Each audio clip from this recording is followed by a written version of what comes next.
O sonho é estudado aqui como veículo e criador de símbolos, pois todo símbolo participa do sonho e vice-versa. Ao menos 2 horas por noite vivemos neste mundo onírico dos símbolos. Que fonte de conhecimentos sobre nós próprios e sobre a humanidade, se pudéssemos sempre recordá-los e interpretá-los. Para Freud, o sonho é a expressão ou a realização de um desejo reprimido. Para Jung, ele é a autorrepresentação espontânea e simbólica da situação atual do inconsciente.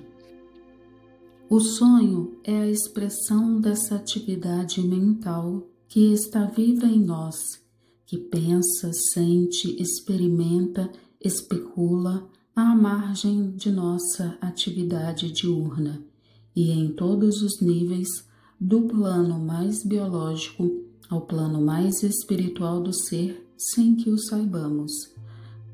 O sonho exprime as aspirações profundas do indivíduo e, portanto, será para nós uma fonte infinitamente preciosa de informações de toda ordem. O sonho é um dos melhores agentes de informação sobre o estado psíquico de quem sonha.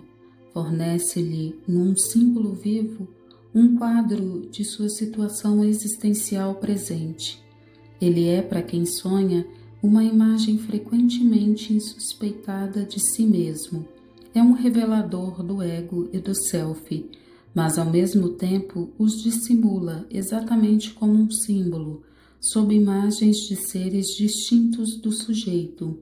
Os processos de identificação não são controláveis no sonho. O sujeito se projeta na imagem de um outro ser, aliena-se, identificando-se com o outro. Pode ser representado com traços que não têm aparentemente nada em comum com ele, homem ou mulher, animal ou planta, veículo ou planeta, etc. Um dos papéis da análise onírica ou simbólica é desvendar essa identificação e descobrir suas causas e fins. Tem como finalidade restituir a pessoa à sua identidade própria, descobrindo o sentido de suas alienações. O papel do sonho, talvez o mais fundamental, é estabelecer no psiquismo de uma pessoa uma espécie de equilíbrio compensador. Ele assegura uma autorregulação psicobiológica. A carência de sonhos cria desequilíbrios mentais, assim como a carência de proteínas animais provoca perturbações fisiológicas. Esta função biológica do sonho, confirmada pelas mais recentes experiências científicas, não deixa de ter consequências sobre a própria interpretação, que pode então evocar a lei das relações complementares. O intérprete procurará com efeito a relação de complementação entre a situação consciente vivida, objetiva, do sonhador e a imagem de seu sonho. Uma relação de contrapeso, de balança realmente dinâmica entre o consciente e o inconsciente, manifestada na atualidade de sua movimentação pelo sonho. Os desejos, as angústias, as defesas, as aspirações e as frustrações do consciente encontrarão nas imagens oníricas bem compreendidas uma compensação salutar e, consequentemente, correções essenciais. O drama onírico pode conceder o que a vida exterior recusa e revelar o estado de satisfação ou insatisfação em que se encontra a capacidade energética, ou seja, a libido do sujeito. Mas, às vezes, a distância entre o sonho e a realidade é tal que adquire um caráter patológico e deixa transparecer na própria libido um descomedimento que nada consegue compensar. Deve-se observar que nos casos normais a compensação se produzia nas perspectivas de Freud, segundo uma linha horizontal, isto é, no mesmo nível da sexualidade, enquanto, segundo Jung, todo o equilíbrio psicológico do ser se faz entre seus planos conscientes e seus planos inconscientes, na dimensão da verticalidade. O sonho, enfim, acelera os processos de individuação que regem a evolução da ascensão e integração do homem. Em seu nível já tem uma função totalizadora. A análise, como veremos, permitirá que entre em comunicação quase regular com a consciência e desempenhe então um papel de criador de integração em todos os níveis.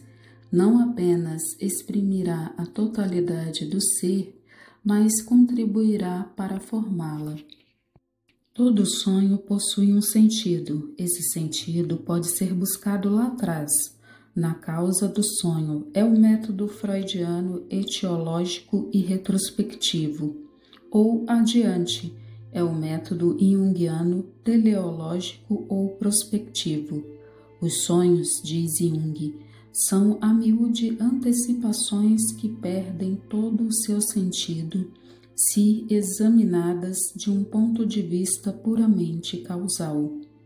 O sonho, como todo processo vivo, é não somente uma sequência causal, mas também um processo orientado para um fim.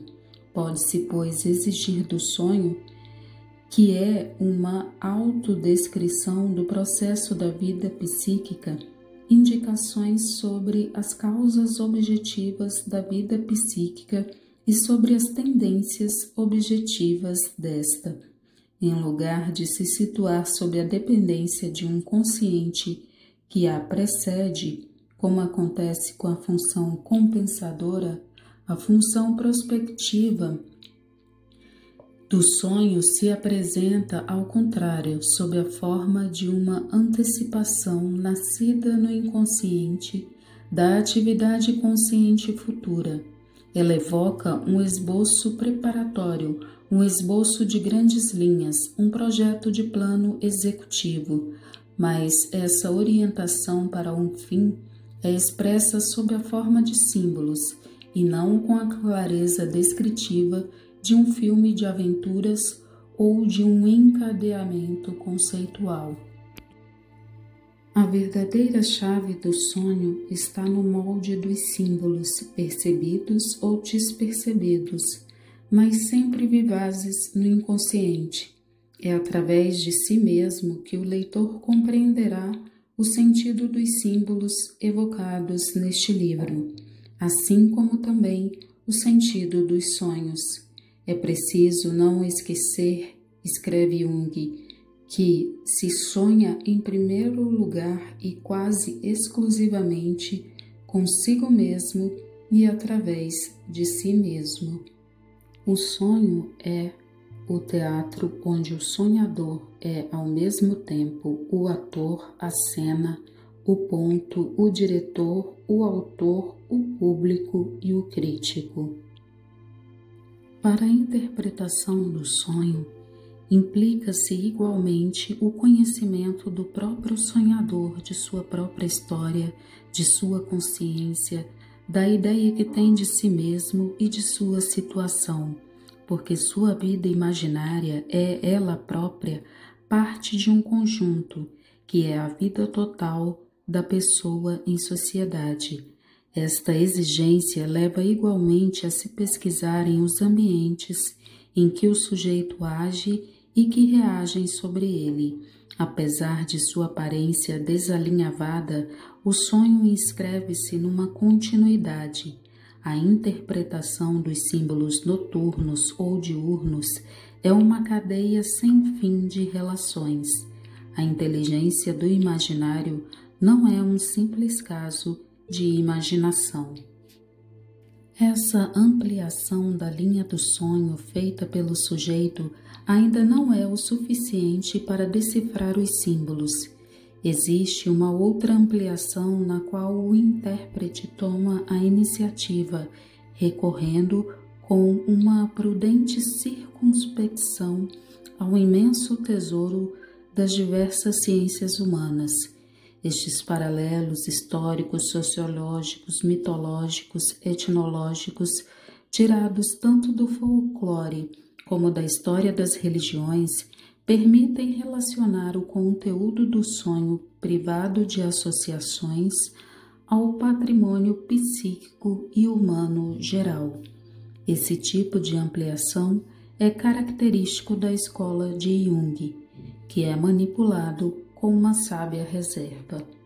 A interpretação do sonho como a decriptação do símbolo não são apenas respostas a uma curiosidade do espírito, elevam a um nível superior as relações entre o consciente e o inconsciente e aperfeiçoam suas redes de comunicação.